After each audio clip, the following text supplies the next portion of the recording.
actually wine o'clock somewhere on a Friday. And I think it's actually wine o'clock somewhere. yes, it is. Sorry, we took a little hiatus. Was the last one you did the video one, the Zoom one? It's been about a month since we've all been together. I know.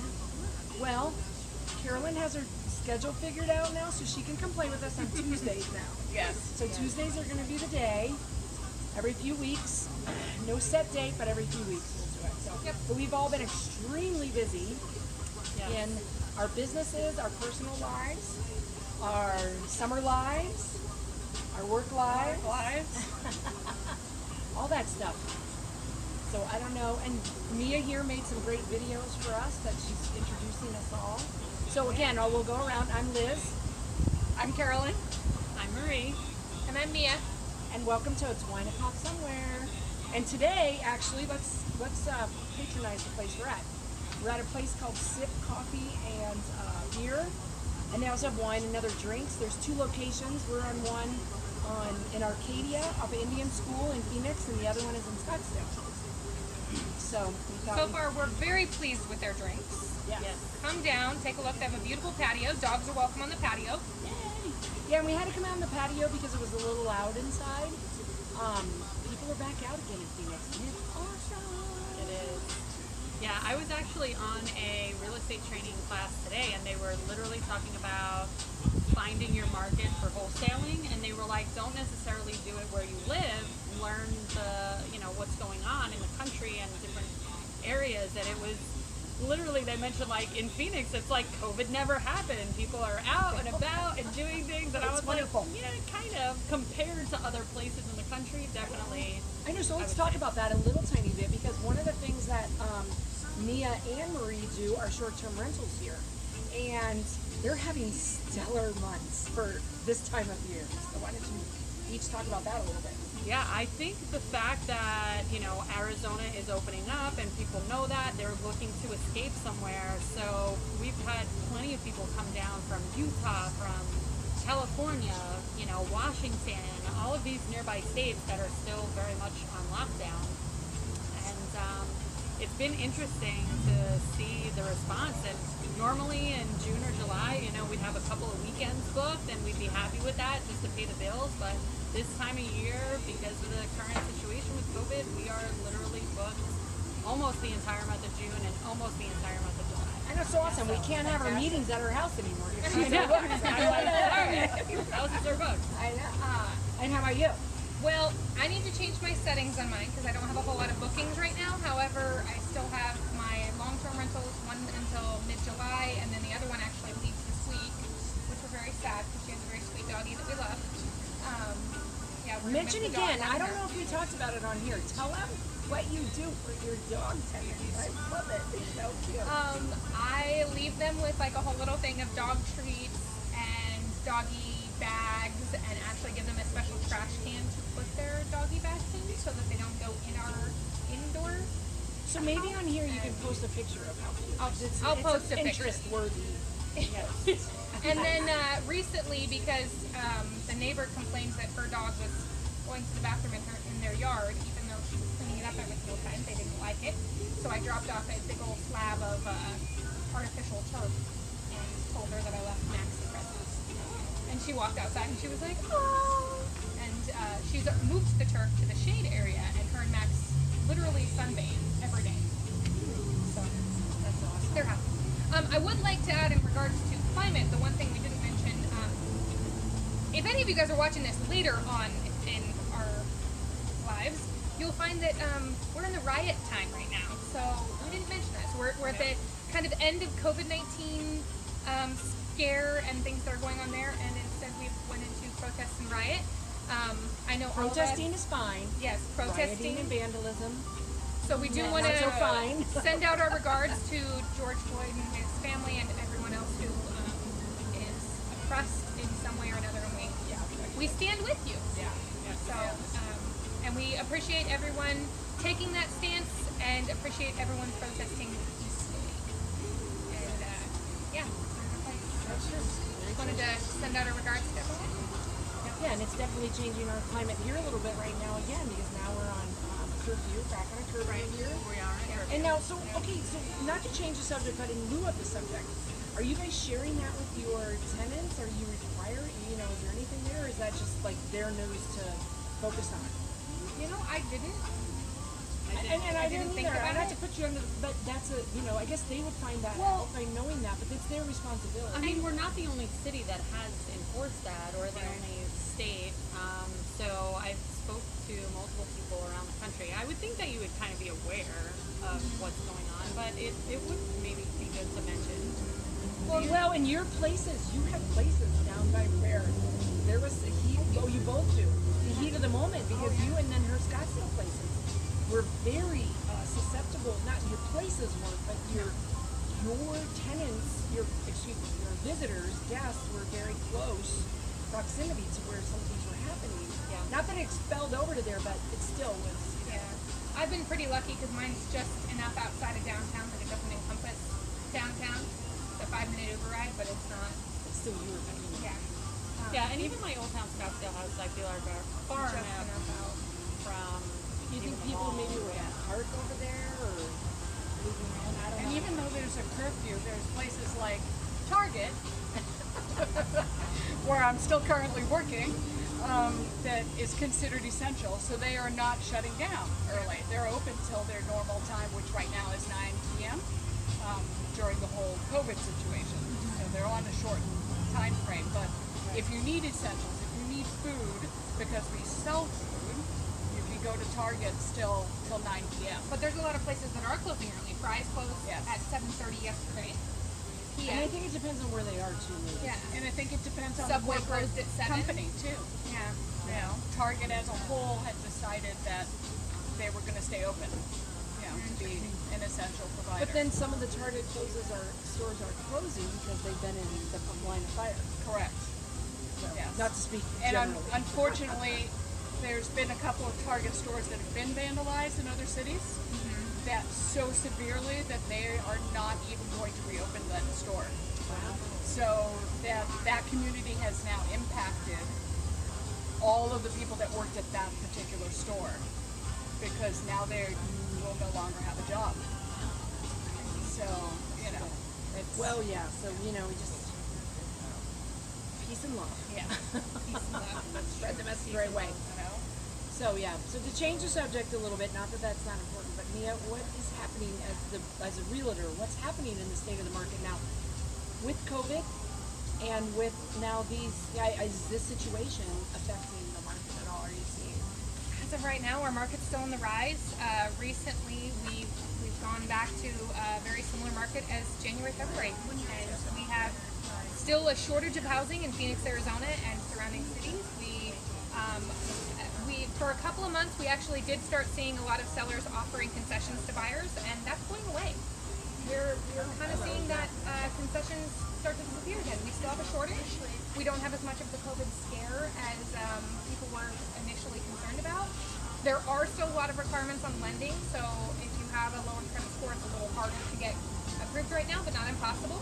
I saw a story on the news today, and it was a mortgage company, and literally you can get a 2.99% loan on I was 30 wow. years. Just Sorry, about I didn't to mean to say cut that up. I was like, Nope. what? I had a friend of mine just get approved for the 2.99, another friend get approved for a 3.1.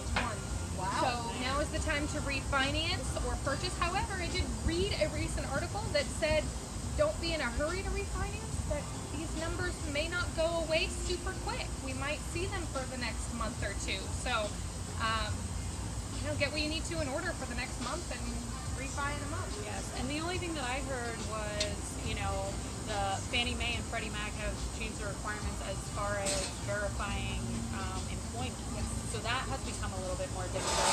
Normally, they'd only require it when you get approved for the loan, and then like a week before closing. But now it's like 3 or 4 times throughout the process they're making sure that you're verifying. So, I have to say, I read on one of our mutual investor Facebook groups where the gal was literally sitting at the table, the closing table, with the seller, and the seller got a call and an email that said they had been furloughed, and at the table, and the whole deal was off.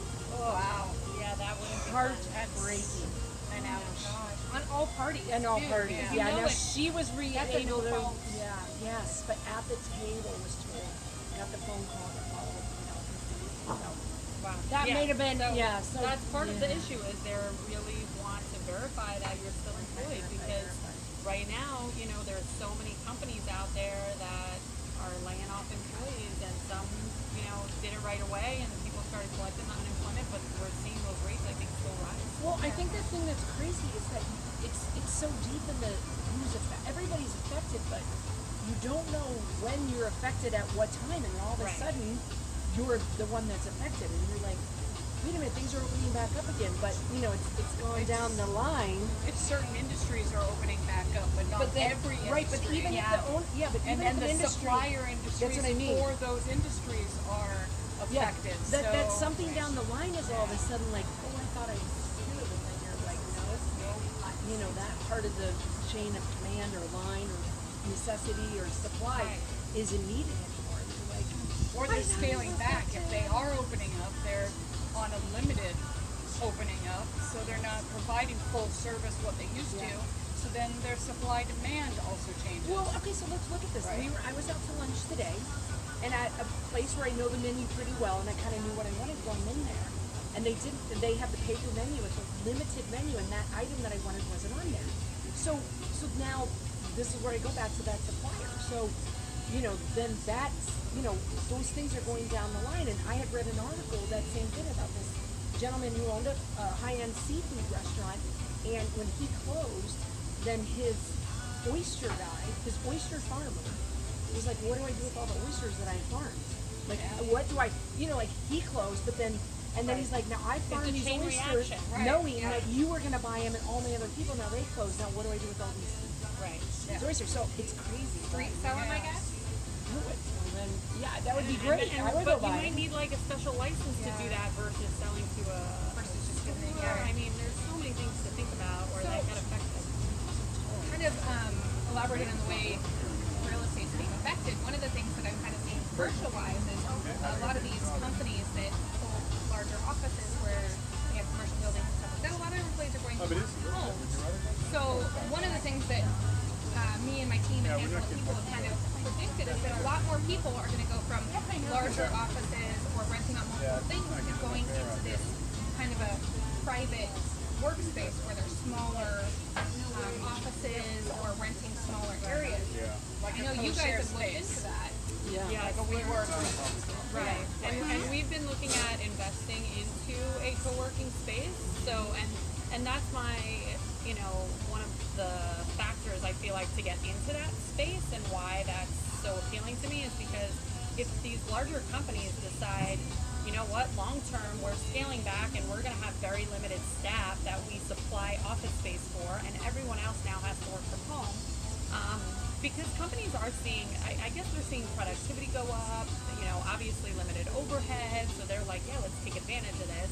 Although I do think they have to realize that long-term productivity might not go up because people are being affected too. I mean, I have coworkers that are telling me all of a sudden I wake up at 5:30, so I go right downstairs and I open up my laptop and then I start working from 5:30 to 6:30 at night instead of having my normal hour commute and this and that. And I feel like for our own personal sanity, this might not be the way to go. But big corporations are going to change that. And then I think the need for people like myself, that's like a social person, I love going into work to interact, right, with my coworkers, that then I'm going to say, okay, well, if you're not paying for a workspace, I still know that I need a workspace to go to. That's outside the home. Outside the home, even if it's just a couple days a week.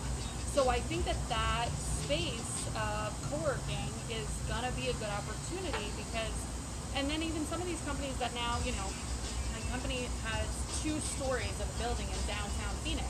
They might downsize and say, you know what, we only want half the story on one level and everyone else work from home.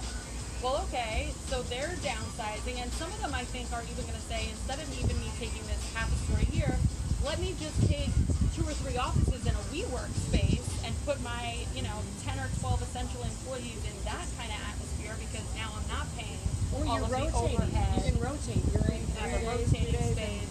and, that you're coming in, that you can do that. Well, for instance, I mean, real estate estate brokerages have already been doing this. West USA, all of our offices have these WeWork spaces for realtors, but there's many times where we're out and about and we're going to different areas, or we don't live next to an office. Right. That's convenient for us. So if there were to be an office where I can meet with a client or stop and do work, write an offer, let me tell you, I'm not a fan of Starbucks personally. No offense. Right. It's just not my place. But half the time, Yeah, if that I you have to stop write in an and offer then on the have- spot, I'm stopping into a Starbucks and ordering some drink or muffin for, I guess that's how much.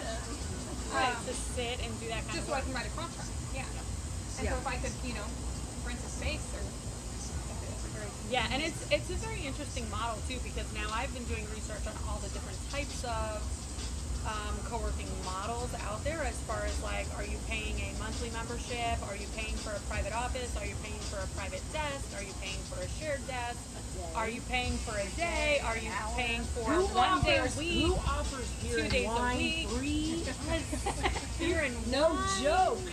versus coffee versus Yeah. weekly yoga classes. Like it's a very interesting space. So I'm doing a lot of research right now, and it's very interesting to get into. So Well, I'm excited to talk about that in a future. yeah. See where I we know, go. so we'll see. All right, so not to put Carolyn on the spot, because Oh, she's been boy. working. She has been working Yes. very hard, but let's just see, how are your investment properties going, but how do you feel that they're going to work? You can be working them hands-off. How is that model working for you that I really like the fact that I can have passive income coming in and I don't have to do any of the collecting of the rent, monitoring if they can pay rent, because it's all handled by a management company. But So I are really you like getting that. rent? So I am getting rent. I actually got alerted today. Got an alert coming in. I have 2 properties in 2 different states, and I got an alert yesterday that one paid their rent, and then today I got the other that the rent has been paid. So people are paying rent. they're paying rent. And there Despite might, what I people believe. have had success in mine too. Yeah. Although I will tell you that we're interested in purchasing a property right now with a gentleman whose tenant is not paying rent. And we don't want to displace them, but we want to help them move along. So we might offer them a system called Cash for Keys, which I think you brought to my attention. I knew of it, but reminded me of that and said, here, we won't report you to the credit. We won't do any of this, which we can't right now anyway, but if there's an issue at the end, but help them move along. But yeah, so that we don't have that. Yeah. Give them So the I'm very happy incentive, about right? that. We'll pay for some of those moving expenses. Yes, we'll help or you move, we'll pay you, we'll give you cash, and we won't, we'll just call it all good and We'll wonderful. pay your first month's rent over there. Yeah, exactly. So I would say that right now Arizona is still on hold for the government action. Yes. Okay, so there's 2 However, things there's Texas. I would like to say Texas has released that Oh, they did. as of I think yesterday. But did they give them 120 days or did they pull that I back? don't know. I did read that they released it and they have 1,100 evictions in backlog. I know. See, that's the So other it'll be problem very with this. interesting how this this is going to situation. affect. That we talked our about that market because when if it comes. if we can't rectify the situation in this kind of an atmosphere, we're going to be caught up in the quagmire of everybody in there. And this is also a federally backed loan, so we're under the CARES Act. So we really are tied in. And so it's helping the tenant. It's really helping them, giving them cash, like you say, paying for their rent somewhere else, and helping them move. So if she would communicate with us, it would be slightly better. But we're working on it. But those are the kind of things. So good. I'm glad. Yeah. All mine are fine. Like I say, we're working. But I think this is also could be an opportunity for us, anybody else out there. These kind of situations are going to come about, and it's helping them, not hurting them. How can you help them and help the owner, the tenant, whoever else in this situation? Don't be, the mean badass coming in and doing mean things. What can we do to help everybody in this situation? So for instance, with the evictions that you were talking about, there's a backlog. So those were all going into the hold of no evictions starting process? In regards to the no Or- evictions, they didn't say you couldn't file for eviction. They said you couldn't act on it. You can So file. so there So were you can many still- people who still filed for eviction based on the current circumstances. So they essentially no got constable their could place in come. line. Right, because you can document Yeah. They wanted to document everything, go through that whole as a process. timeline, so when it does get to a point where you So, can act on I it, have to then say though, you I mean, have it. 1,100 is a lot to be backlogged, but Right. 1,100 in the state of Texas, Yeah. Not that Okay, bad. that's the entire state. I mean, if you really look, state, and right. I don't know the full details. I barely glanced at an article, so don't quote me on any of that right there. But you know, So the other it'll be thing, interesting to see how Arizona's numbers. So with people, I don't know if you have an answer to this, ladies, but where my brain is going. So with that, with the process, with the ones that had already been started going into the holding of acting on evictions, and the ones that you can start the documentation of during this time, just can't act on it, are those opportunities to help those people better themselves so that they can not be evicted when you can act on it? Like, is there a way to mitigate the circumstances yes, you still can. while they're in a absolutely. holding pattern? You can, and I want to say just real quick, because what I learned about the difference between if you're on the CARES Act, the federal, if you are state only, they can still be evicted for other reasons not related to rent. They're Okay. destruction of property, not abiding by the rules, and that's still, the constable will still come and move them out. It's only rent. Okay. But under the CARES Act, if they're a federally backed loan, it's everything. It's But you do across. also have to prove that you're COVID affected. Right. So it's not just you can't just You can't just say I don't want to blatantly pay say rent. I don't want to pay rent. It doesn't work that way. Right. If you've still been working this whole time and nothing's changed for you, you don't get to claim that. Right. And rightfully so. Like, the people who are truly affected by what's been going on are the ones that deserve this hold off. Yeah. And Are the ones that need the help. yeah. And there's ways to reach out to those people and help them.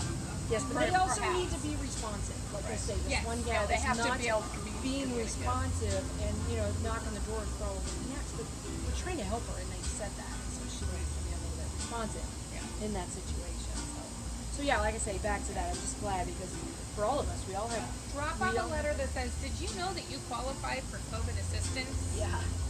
Well, I'm fortunate because the two properties that I have, the management company is outstanding in their vetting of the tenants that they've gotten into my properties.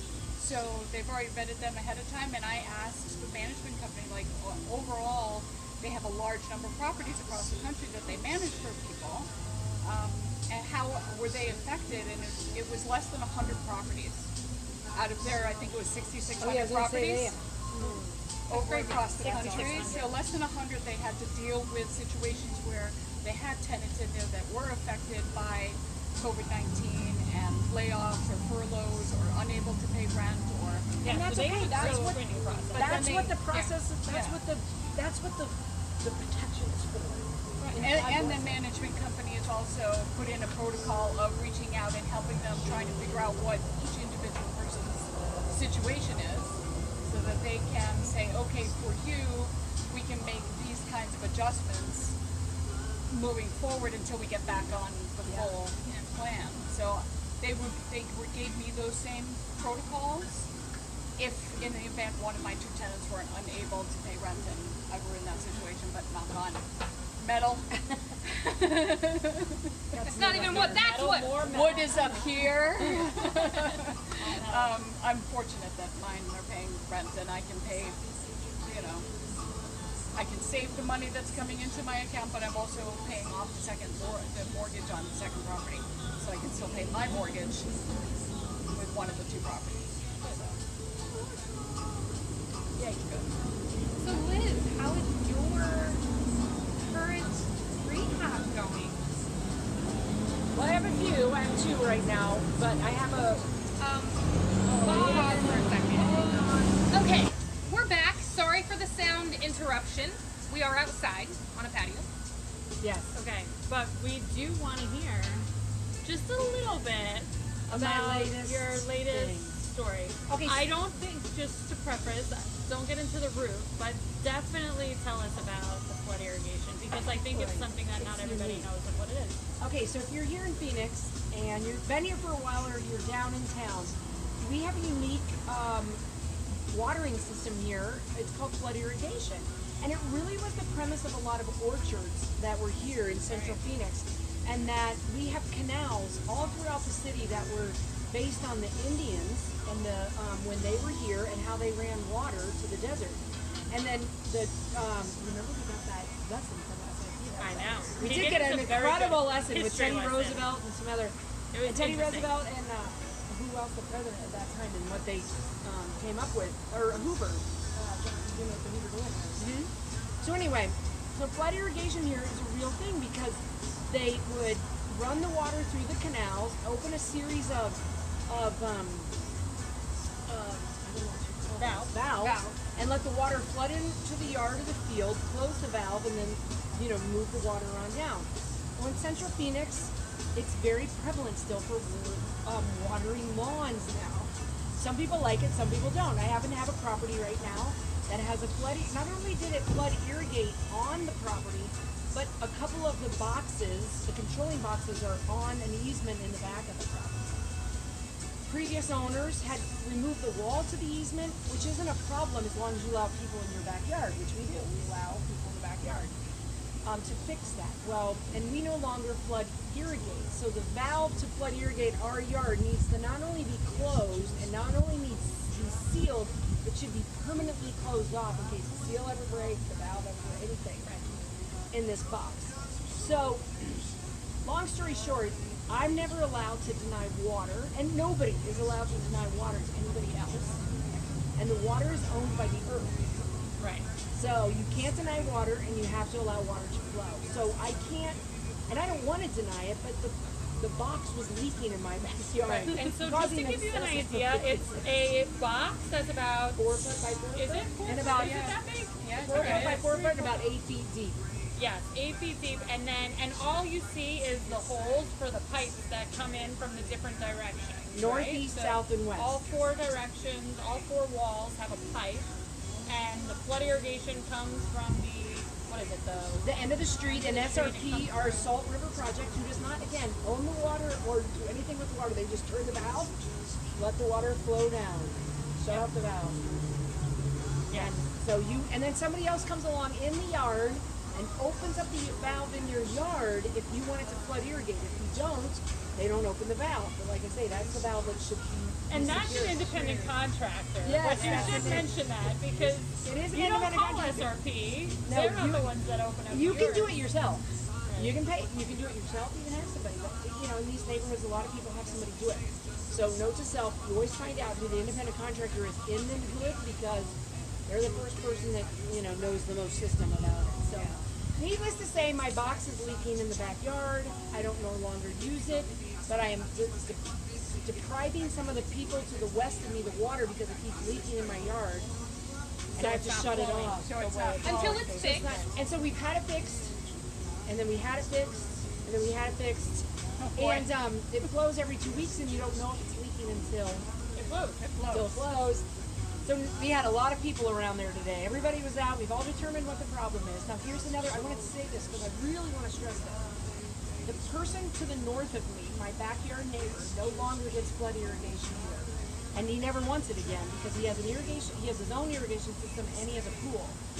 But it's the pipe or the valve running to his yard is from my yard that's leaking now.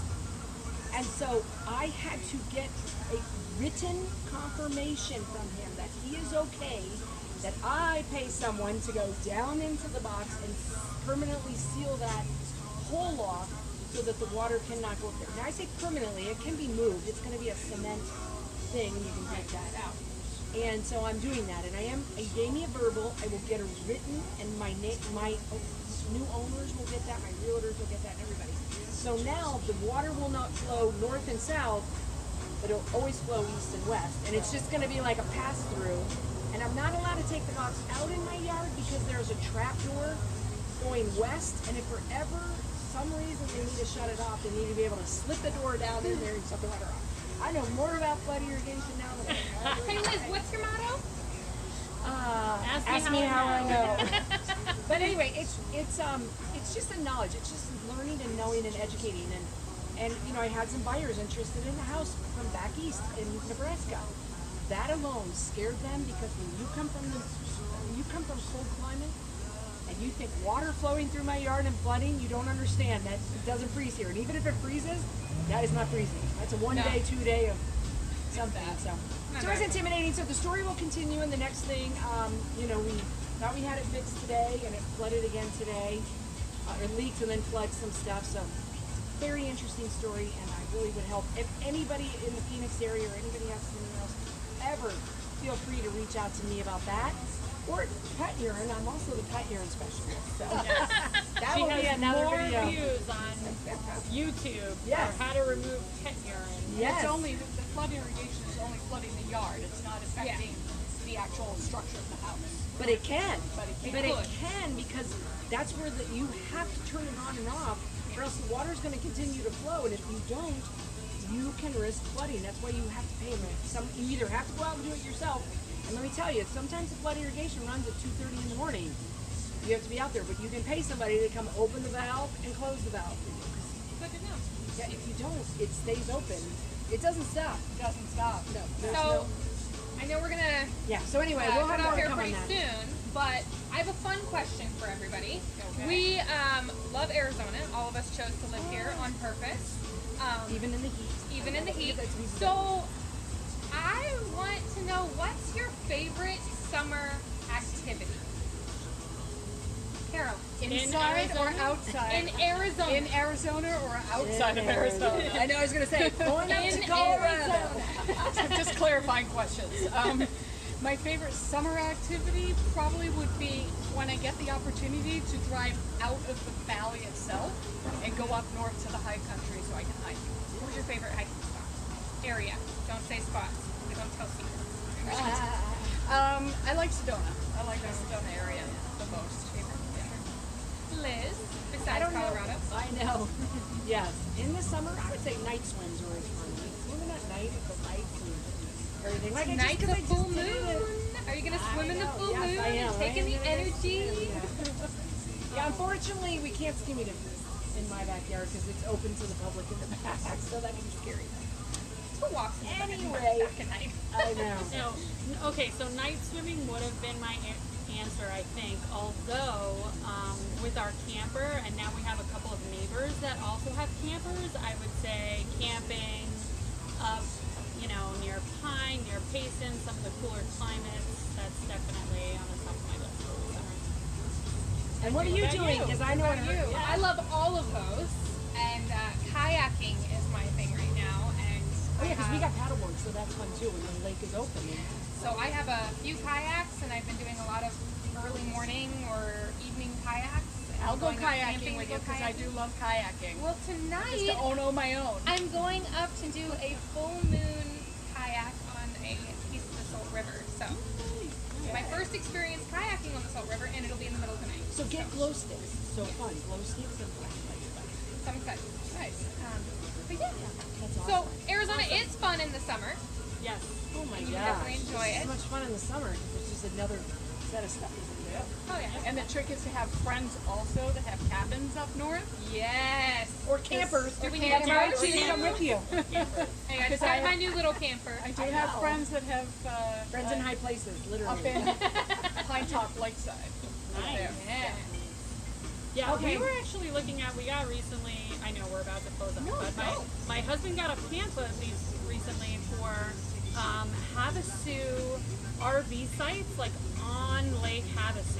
So Wow. they're Those are like, cool. are You've you been like over there? RV camper? Yeah. And it's kind of, it seems like it's more like a timeshare It almost is. type No, of we thing did that. they We did it. wanna We do. almost bought. And Yeah. Don't buy, but go over and see it. Is it, yeah, it looks It's really fun, and they're cool. really like, fun. just for the kids. I campsites say on don't the buy lake. because then, it's just the stuck. same. You're stuck where you can Right. just go and do it anytime and pay a little bit more, and then still go out to the, the Pine or the Flag and wherever else you can go, and not feel like you have to go over there. 'Cause they have places in Mexico and stuff like that. Yeah. That's the other thing. I just can't wait. No, I know. Okay, not you, wait, Mel. one more thing though. She told me a story about a girlfriend of hers who used to just keep her camper down in Mexico and had them set it up on the campsite. She'd just call them up and say, I'm coming on Friday. story, And they Donna would Josh. take it from the storage, Everything would bring it to the literally site, set. and it would She'd be give them open 20 and bucks. set up 20 in bucks. Mexico. And she was like, she said she happened to be a single mom, so it was just convenient for her. And- Like, I'll just drive my kids there and I'll just call and they Yeah. take care of everything for you. It's And then cheaper she to store left. it there. It's Wow. like Awesome. I'm like, Oh, nifty. I might have to buy a second camper. I think we Something should like that. leave one down there.